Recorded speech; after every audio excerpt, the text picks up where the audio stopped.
The year is 2002 and it's my 8th birthday. I don't remember much about that day except for my parents taking me to the garage and surprising me. It got stolen immediately. About a month later, my parents bought me a new bike.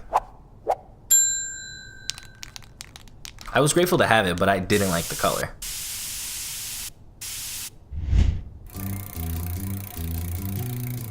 I fell in love with my bike. It felt like I had the freedom to go anywhere.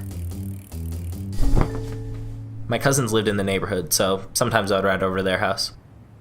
One day I parked my bike in the garage, and when I came back outside, it was gone.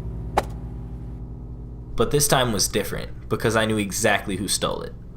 It was local bully Perry Snow. I was too embarrassed to tell my parents my bike had been stolen again, so I set out to get it back on my own. I watched as he rode my sloppily painted bike around the neighborhood as if it were his own.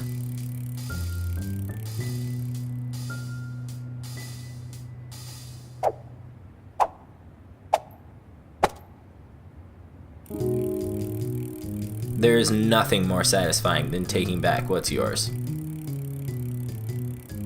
I was biking so fast, I'll never understand how he caught up to me. As I watched him ride away, all I could think was, I guess maybe I am lucky that he didn't have the time to properly beat me up. I walked home crying and finally told my mom that my bike had been stolen. Of course I left out my attempt to get it back. A couple days later, she saw Perry riding my bike, and then called the cops. They returned my bike to me, but Perry had stolen one peg off of it.